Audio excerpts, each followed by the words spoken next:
The findings of the research report are both sobering and inspiring. They shed light on systematic gaps in access to healthcare, inclusive education, and meaningful employment, but they also provide evidence and momentum to drive lasting policy changes, informed practice, and inclusive development. The lives of people with learning disabilities.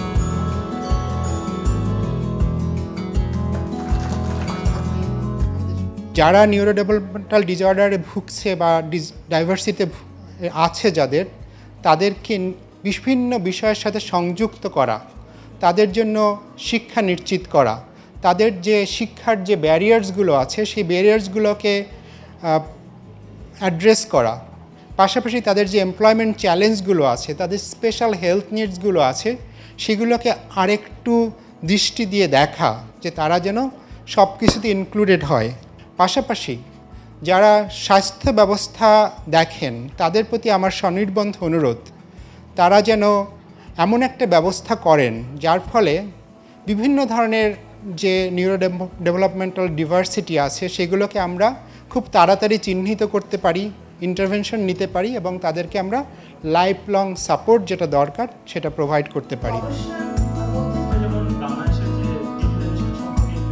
আমাদের রিসার্চের একটা বড় অংশ ছিল policy analysis করা, যে বাংলাদেশ গভর্নমেন্টের যেসব পলিসি অ্যান্ড প্রোগ্রামস আছে সেগুলো আসলে কতটুক নিডটাকে অ্যাড্রেস করতে পারছে, মানে persons with neuro developmental disability অথবা ডিসেবিলিটি গ্রুপটার। তো সে কারণে আমরা আসলে পলিসি রিভিউর পাশাপাশি 49 কি ইনফর্মাল ইন্টারভিউ করেছি এবং ওখানে senior government officials, mid level government officials এবং আদার এনজিওস, ডিপিওস যারা আসলে ডিসেবল পিপলদের নিয়ে কাজ করে তাদেরকে ইন্টারভিউ করেছি। রনি হচ্ছে ডাউন সিনড্রোম, সেও আমাদের এখানে আজকে উপস্থিত আছে। ওর স্মার্টনেস দেখে আমি খুবই অবাক হই। সে নিজে এত বুলি শিকার হয়, ওয়ার্ক প্লেসে প্রচুর বুলি হয় এবং তার হেলথ ইস্যু হয়ে গেছিলো। এরপরও সে কিন্তু সাকসেসফুলি অফিসে কাজ করছে এবং সে একাডেমিক এডুকেশন ওরকমভাবে এত ভালোভাবে কিন্তু পুরোটা শেষ করেনি। এরপরও তার কাজের দক্ষতা এবং কাজের ডেডিকেশন থেমে থাকে নাই। শিশু বিকাশ কেন্দ্র এবং হচ্ছে প্রতিবন্ধী উন্নয়ন ফাউন্ডেশনের যেই থেরাপি সার্ভিস, এই দুইটা যদি মানে সামহাও উপজেলা হেলথ কমপ্লেক্সের সাথে কানেক্টেড করা যায় উইথ অ্যান ইফেক্টিভ রেফারেল, তাহলে হচ্ছে একটা পার্সন উইথ ডিসেবিলিটি হচ্ছে আপনার মানে একটা প্রাইমারি কেয়ার বেসিসে অ্যাটলিস্ট একটা মিনিমাম সার্ভিস হচ্ছে সে পাইতে পারে আর কি।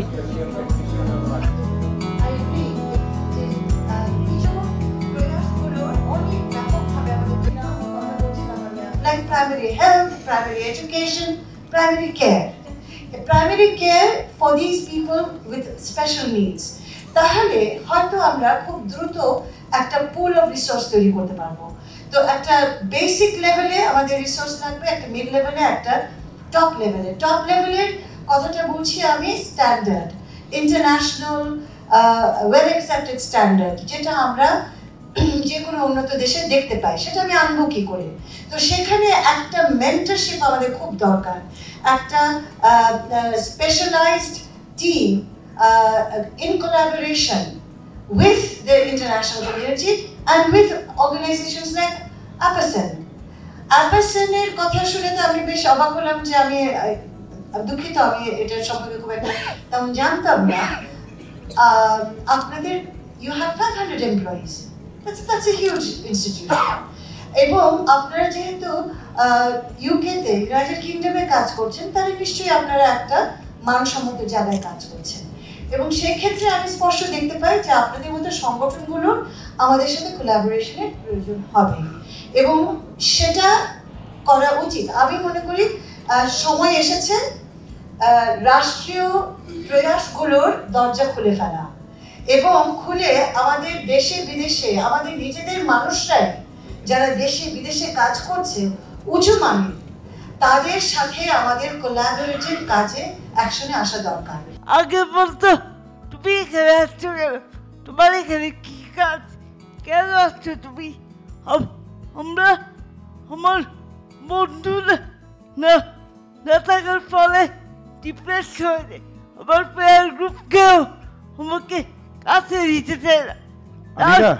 আনিলা, এর মধ্যেও তো অনেকে আছে যে তোমাকে ভালোবাসে, তোমার পাশে দাঁড়াতে চায়, তাই না? সেগুলো তোমার ভালো লাগে নিশ্চয়ই। গুড। আমরা সেই ভালো লাগা নিয়ে আজকের অনুষ্ঠানটা শেষ করতে চাই এবং তোমার পার্টিসিপেশনের জন্য তোমাকে অনেক ধন্যবাদ। তোমার আরো অনেক কথা আমরা শুনবো।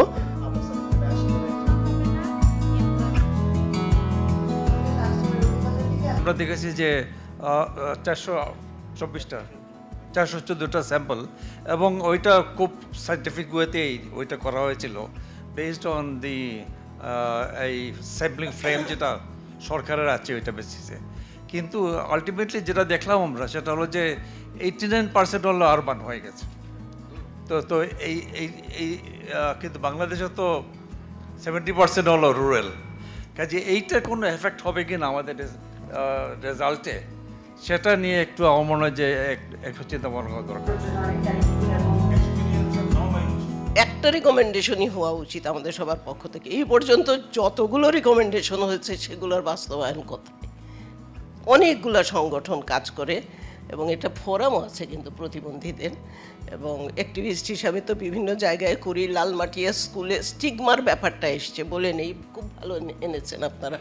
লালমাটিয়ার একটা স্কুল থেকে একজন প্রতিবন্ধী মা আমাকে ফোন করেছিলেন, প্রতিবন্ধী সন্তানের, যে তারা অনেকেই পড়ে ওখানে স্কুলে, এবং সেখানে তাদেরকে ওই যখন মেইন স্কুলে যখন ছুটি হয়, এই ছুটি না, এই যে টিফিন ছুটি যেটা খেলাধুলার ছুটি, তখন ওরা নামতে পারে না, কারণ অভিভাবকরাই আপত্তি করেন যে এই সব বাচ্চাদের সাথে আমাদের বাচ্চাদের।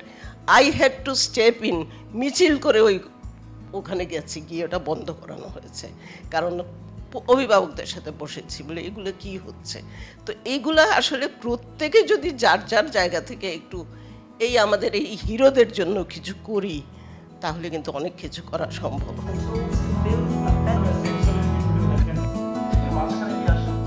We should host Apasan for sharing their experience and knowledge here.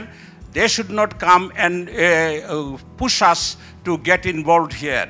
So I think government will also take interest, those who are representing government officials, and we are all interested to receive Apasan experience, share their technology, and specially the teachers training.